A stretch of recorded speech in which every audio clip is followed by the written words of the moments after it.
Bab 1406. Tak satu pun dari tentara rahasia yang tersisa bersorak. Mereka tahu bahwa mereka berutang kemenangan kepada pahlawan tanpa nama. Itu tidak ada hubungannya dengan Julian. Keduanya mencoba mengambil pujian atas upaya pahlawan tanpa nama itu. Dengan ekspresi tidak senang, Ares memelototi prajurit yang tersisa. Teman-teman, dengarkan sekarang. Bersikaplah baik dan patuhi perintahku.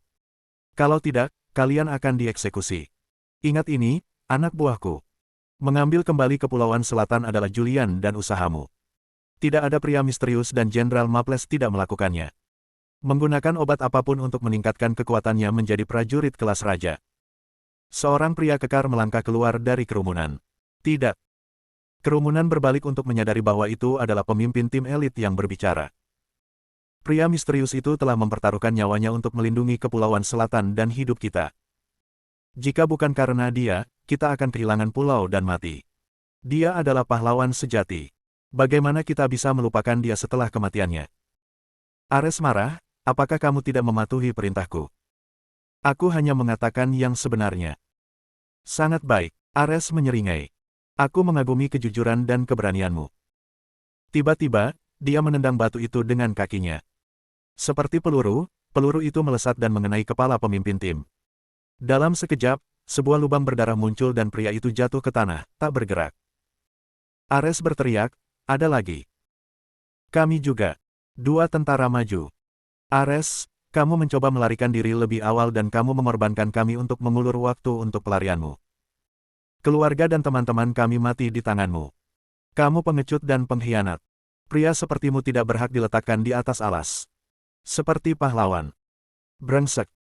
Dengan ayunan tangannya, dua belati melesat dari lengan baju Ares dan mengenai jantung kedua pria itu. Keduanya tewas di tempat. Ada orang lain. Tatapan pembunuh di mata Ares akan membakar lubang di tubuh seseorang jika bisa. Sekarang, kerumunan itu terdiam saat rasa dingin menjalari punggung mereka. Ares adalah pria kejam yang tidak mampu mereka lewati. Ares tersenyum puas. Saya melihat bahwa kalian semua pintar. Saya menghargai itu. Jangan khawatir. Saya akan baik kepada Anda selama Anda bekerja untuk saya. Ayo pergi. Kami akan kembali ke negara kami dengan bangga. Sebelum mereka kembali ke Ateville, berita tentang Julian yang merebut kembali Kepulauan Selatan telah menyebar ke seluruh rahasia. Itu adalah perbuatan Julian, dia telah menginstruksikan media untuk melaporkan berita tersebut. Media bahkan telah menyesatkan warga rahasia untuk mencopot gelar Zeke sebagai Marsekal Agung dan memberikannya kepada Julian. Sekarang, reputasi Zeke sebagai dacebak tercetak di benak warga. Karena Julian telah memberikan kontribusi besar bagi negara, seruan agar Julian menggantikan Zeke sebagai Marsekal Agung sangat luar biasa. Ketegangan mendidih saat seruan massa untuk pencopotan Zeke semakin kuat. Meski sang kolonel curiga dengan kejadian itu, dia tidak berani melawan keinginan warga. Pada akhirnya, dia setuju untuk membiarkan Julian mengambil alih jabatan Marsekal Agung. Namun, dia tidak berencana untuk beristirahat pada saat itu. Dia akan mengirim orangnya untuk menyelidiki kebenaran insiden itu. Saat dia mendapatkan gelarnya, Julian memanggil Emily, sekarang aku telah menjadi Marsekal Agung, kamu secara alami adalah istri Marsekal Besar. Kami telah membalas dendam. Emily meneteskan air mata kegembiraan saat dia berseri-seri. Terima kasih, Julian. Setelah mengakhiri panggilan, Ares menatap Julian dengan saksama. Apakah kamu jatuh cinta padanya? Julian tidak yakin bagaimana harus bereaksi. Ayah, apa yang kamu pikirkan? Dia hanya orang biasa. Lagi pula, dia sudah bercerai. Jadi apa yang membuatmu berpikir aku akan menyukainya? Dia hanya mainan bagiku. Bab 1407. Ares mengangguk. Saya harap tetap seperti itu. Kita ditakdirkan untuk hal-hal besar. Kita tidak bisa membuang waktu dan usaha kita untuk wanita. Julian menjawab, jangan khawatir, ayah. Saya tahu apa yang harus dilakukan. Emily bisa merasakan bahwa dia telah membuat taruhan yang tepat. Dia hanya dari kelas pekerja tetapi dia telah menjadi istri Marsekal Agung dalam semalam. Di sisi lain, Zeke telah dicopot dari gelarnya sebagai Marsekal Agung dan dia sekarang menjadi orang biasa seperti Lacey. Akulah yang tertawa terakhir. Saya, Emily Clemons, adalah ratu dunia yang sebenarnya. Anda hanyalah semut di depan saya. Hanya ada satu pikiran di benak Emily saat ini, balas dendam. Dia ingin mengembalikan Zeke dan Lacey penghinaan yang mereka berikan padanya. Dia berdiri dan berjalan ke Linton Group. Untuk memastikan keselamatannya, dia bahkan meminta Julian untuk menugaskannya sepasukan tentara sebagai pengawal pribadinya. Segera, dia tiba di grup Linton bersama para prajurit. Dia membawa pemimpin tim ke dalam gedung bersamanya sementara para prajurit lainnya diperintahkan untuk menunggunya di luar. Saat dia melangkah ke dalam gedung, pengawas melihatnya. Seketika, dia berjalan ke arahnya dengan marah. "Emily Clemons, kemana saja kamu? Kamu tidak datang kerja dan mengabaikan setiap panggilan dan pesan. Siapa pengawas di sini? Gajimu akan dipotong untuk bulan ini dan kamu tidak akan mendapatkan bonus apapun." Namun, Emily memiliki ekspresi acuh tak acuh di wajahnya. Dia berjalan menuju kursi pengawas dan duduk dengan kaki bersilang. "Potong omong kosongmu." "Apa?" Pengawas hampir meledak dalam kemarahan. Wanita ini tidak hanya mengabaikan kata-katanya, tetapi dia bahkan duduk di kursinya dan memintanya untuk diam. Dari mana dia mendapatkan keberanian untuk berperilaku seperti ini?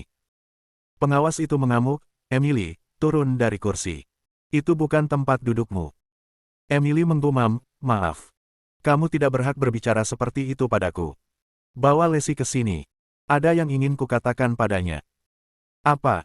Pengawas itu marah, "Lacey. Lacey yang mana? Jangan berpura-pura bodoh. Anda tahu siapa yang saya bicarakan. Saya berbicara tentang Presiden Linton Group." Supervisor itu mengejek, "Apakah kamu tidak merasa malu untuk mencari mes? Hinton. Itu semua karena kamu, reputasi Tuan Williams hancur. Aku hampir tidak tahan melihat wajah menjijikkanmu." Dengan mengatakan itu, supervisor mengayunkan telapak tangannya ke arah Emily untuk menamparnya.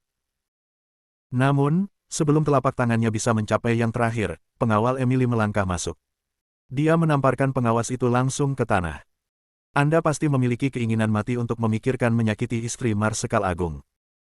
Dengan tangan di pipinya yang sakit, supervisor itu menatap Emily, bingung. "Istri Marsekal Agung? Apa maksudmu?" Emily bergumam, "Ku bilang, aku ingin bertemu Lacey. Bawa dia ke sini." Supervisor itu menarik napas dalam-dalam untuk menenangkan dirinya sebelum pergi mencari Lacey. Dilihat dari sikap Emily dan kehadiran pengawal, dia pasti mengatakan yang sebenarnya. Sebaiknya aku melakukan apa yang dia katakan untuk saat ini. Setelah Lacey, Dawn, dan Nancy mengetahui bahwa Emily ada di dalam gedung, mereka segera menghentikan pekerjaan mereka dan bergegas turun. Emily telah merusak reputasi Zeke dengan mengklaim bahwa dia berselingkuh dan kemudian meninggalkan istrinya yang setia. Hari ini, Lacey akan memberinya pelajaran. Ketiga wanita itu mengepung Emily dan mulai menanyainya. "Emily, di mana hati nuranimu? Kami menahanmu di sini terlepas dari apa yang kamu lakukan, tetapi apakah ini caramu membalas kebaikan kami? Kaulah yang meninggalkan Zeke karena dia tidak cukup kaya untukmu, tapi sekarang kau mengatakan bahwa dialah yang meninggalkanmu. Kamu memalukan bagi umat manusia." Bab 1408. Emily mendengarkan kutukan mereka dengan tenang. Begitu mereka berhenti, Emily berkata, "Sudah selesai. Sekarang giliranku." Dia membanting tangannya ke atas meja dan berteriak, "Sekarang saya adalah istri Marsekal Agung dan saya adalah ibu negara. Beraninya orang biasa seperti Anda mempermalukan saya. Apakah Anda tahu bahwa Anda melakukan kejahatan?" Tiga wanita lainnya bingung dengan kata-katanya. Mereka tahu bahwa gelar Zeke sebagai Marsekal Agung telah dicuri oleh Julian, tapi itu tidak ada hubungannya dengan Emily. Dawn mengejek, "Hentikan omong kosongmu. Kamu hanya pelacur. Berhentilah bermimpi menjadi ibu bangsa, tidak kecuali setiap wanita lajang di rahasia mati. Apakah kamu delusi?" Emily mengejek, "Jadi kamu tidak percaya padaku. Sekarang kamu lihat." Melihat pemimpin tim, dia menginstruksikan, "Biarkan mereka masuk." Pemimpin tim berteriak, "Masuk." Tiba-tiba, suara berbaris datang dari luar. Bahkan tanah sedikit bergetar. Detik berikutnya, satu peleton tentara bersenjata lengkap berbaris masuk dan berlari ke arah Emily. Mereka berlutut dan berteriak serempak, Legiun ketiga Atevil sedang menunggu perintah istri Marsekal besar. Warna terkuras dari wajah tiga wanita lainnya. "Apa? Emily benar-benar istri Marsekal Agung? Ya Tuhan! Bagaimana bisa? Bagaimana dia bisa berhubungan dengan Julian? Dia baru saja berubah dari compang camping menjadi kaya." Kecemburuan, dan kebencian meliuk-liuk di sekitar hati mereka seperti pohon anggur. Tiba-tiba, Lacey tersentak menyadarinya. Sekarang aku mengerti. Emily, kamu sudah bekerja sama dengan Julian. Kamu sengaja memfitnah Zeke untuk membantu Julian mendapatkan gelar Great Marshal. Apakah kamu tidak takut karma akan datang untukmu? Emily memiliki senyum licik di bibirnya. Jangan khawatir tentang itu. Hasil akhirnya adalah apa yang saya inginkan. Saya, Emily Clemons, adalah orang yang tertawa terakhir. Bagi saya, bahkan lalat rumah lebih baik daripada Zeke dan Anda. Anda bahkan tidak layak menjilat saya. Sepatu sekarang. Anda. Penyesalan membunuhnya dari dalam. Dia terlalu baik untuk menahan Emily. Sekarang, Emily membalas kebaikannya dengan menyerang Zeke dan dia. Lebih buruk lagi, mereka tidak memiliki cara untuk melakukan serangan balik. Emily melanjutkan, saya telah bertindak sebagai mata-mata di Linton Group dan saya telah menemukan kelemahan besar dalam sistem Anda. Matikan Linton Group dan mulai proses restrukturisasi. Kami akan membuka diri ketika saya mengatakannya. Dipahami, jawab ketua tim. Emily memandang staf Linton Group. Sekarang Linton Group ditutup, sepertinya tidak akan dibuka dalam waktu dekat. Anda semua menganggur. Apakah Anda pikir itu akhirnya? Tidak. Saya akan meluncurkan penyelidikan ke perusahaan. Jika saya menemukan masalah keuangan, saya akan meminta pertanggungjawaban Anda. Apa yang menanti Anda adalah waktu penjara tanpa akhir. Sekarang, wajah semua orang pucat. Mereka semua jatuh dalam keputusasaan karena mereka tidak berdaya melawan istri Marsekal Agung. Apa yang kita lakukan sekarang? Kemudian, Emily berkata, namun, karena kami adalah rekan kerja, saya dapat memberi Anda kesempatan. Saya berencana untuk memulai sebuah perusahaan. Itu akan terlibat dalam setiap industri yang Linton Group masuki. Jika Anda ikut dengan saya, tidak hanya apakah kamu akan menghindari waktu penjara, tetapi kamu juga akan memiliki masa depan yang cerah. Bab 1409. Nancy membentak, Emily, berhentilah mencoba membuat kita saling melawan. Grup Linton tidak perlu takut. Apa alasan Anda harus menutup kami? Anggota staf kami semua pekerja keras. Saya yakin mereka tidak punya masalah keuangan. Jangan takut, orang-orang. Meskipun Tuan Williams bukan lagi Marsekal Agung, dia masih berpengaruh di tentara. Dia bisa melindungi grup Linton. Emily tertawa. Ayah mertua saya adalah prajurit kelas raja dan suami saya adalah Marsekal Agung. Apakah Anda benar-benar berpikir Tuan Williams dapat melindungi kalian dari saya? Nancy mendesis, diam. Linton Group tidak akan pernah tunduk padamu.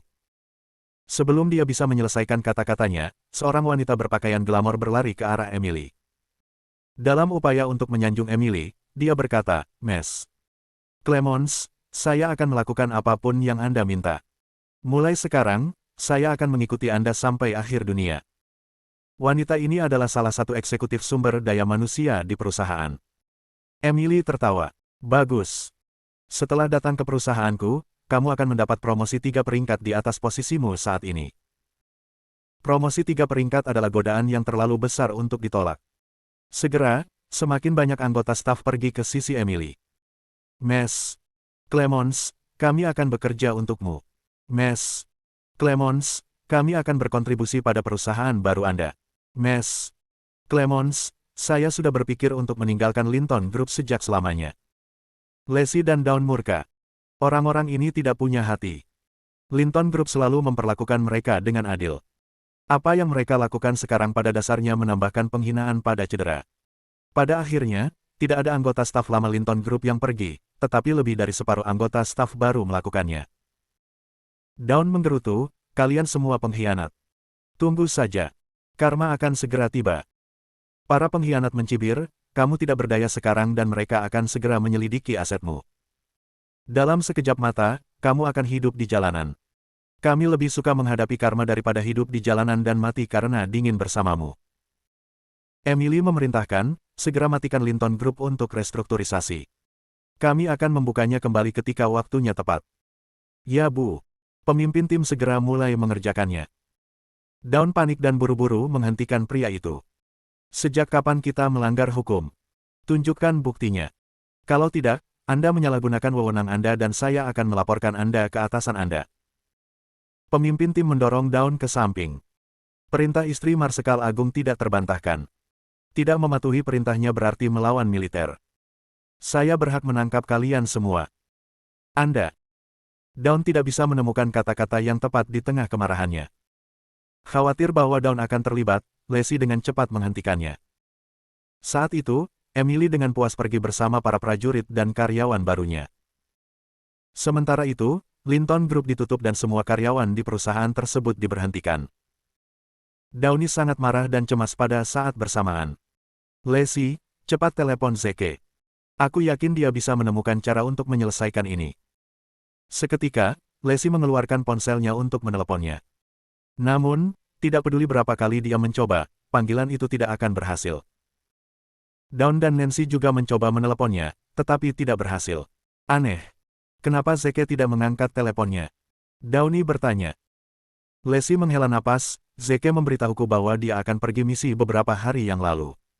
Sepertinya misinya rahasia. Itu pasti sebabnya dia tidak mengangkat teleponnya. Downey menghela nafas.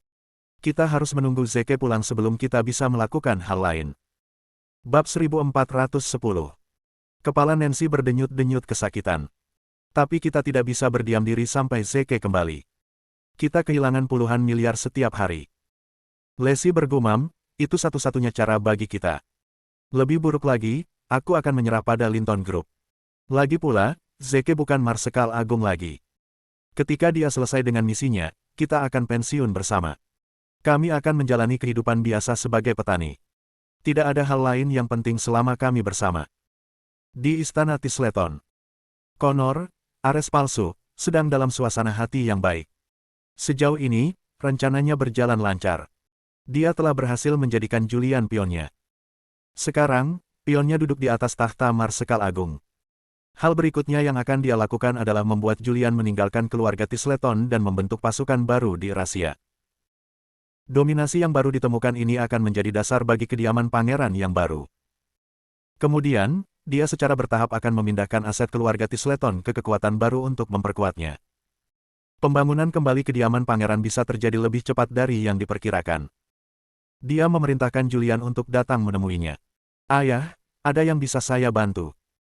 Julian menundukkan kepalanya dengan hormat di hadapan Ares. Semua yang Julian miliki sekarang adalah berkat Ares. Baginya, Ares seperti dewa dan dia adalah pengikut setia yang terakhir. Ares mengangguk. Kamu telah mencapai hal-hal hebat sekarang. Sudah waktunya bagimu untuk meninggalkan keluarga Tisleton. Hah? Julian tercengang. Ayah, apakah kamu mengusirku dari keluarga Tisleton? Ares menggelengkan kepalanya. Bocah bodoh, tentu saja tidak. Sekarang setelah aku mencapai kelas raja dan kamu adalah Marsekal Agung, keluarga Tisleton tampaknya sangat berkuasa di mata publik. Namun, kami hampir tidak dekat dengan yang terkaya maupun yang paling kuat di dunia. Kenyataan. Kita menyia-nyiakan bakat kita dengan tinggal di keluarga kecil. Karena itulah aku ingin kamu menjadi mandiri dan membangun keluarga yang jauh lebih kuat daripada keluarga Tisleton. Julian mengangguk. Ayah, kamu benar. Aku akan mengindahkan kata-katamu. Namun, tidak mudah untuk hanya menciptakan kekuatan yang kuat. Itu akan memakan waktu setidaknya 10 tahun. Ares menggelengkan kepalanya. Julian, apakah kamu ingat kediaman pangeran? Julian mengangguk. Tentu saja. Asetnya disita beberapa waktu lalu. Mengapa Anda menanyakannya, Ayah? Ares menjawab, aset kediaman pangeran semuanya telah disita dan dilelang untuk umum. Saya ingin Anda mendapatkannya dan menggunakannya sebagai yayasan Anda. Adapun nama, Anda harus menyebutnya kediaman kaisar. Dua huruf terakhir dari kediaman kaisar adalah petunjuk halus untuk nama Connor dan itu adalah nama yang jauh lebih mengesankan daripada kediaman pangeran. Julian mengangguk. Baiklah, aku akan segera melakukannya. Dengan mengatakan itu, Julian pergi. Saat dia melangkah keluar dari Tisleton Manor, Emily menelepon. Julian, kamu di mana? Suaranya lembut. Julian menjawab, di Tisleton Manor. Apakah Anda membalas dendam kepada Linton Group? Emily terkekeh, kau telah memberiku kesempatan yang begitu sempurna. Sayang sekali jika melewatkannya. Tentu saja aku melakukannya. Julian bertanya dengan antisipasi. Oh, apa reaksi Zeke dan Lacey? Emily ragu-ragu sebelum menjawab, Julian, datanglah ke kamar 405 di Hotel Vienna. Aku akan memberitahumu secara pribadi. Juga, aku sudah menyiapkan kejutan kecil untukmu. Awalnya, Julian ingin menolaknya, Tetapi ketika dia memikirkan penampilan Emily yang memukau, dia tidak bisa menahan godaan. Oke. Aku akan segera ke sana. Setengah jam kemudian, Julian tiba di Hotel Vienna. Tepat ketika dia melangkah ke dalam ruangan, dia melihat Emily berbaring dalam posisi sugestif sambil mengenakan pakaian dalam seksi.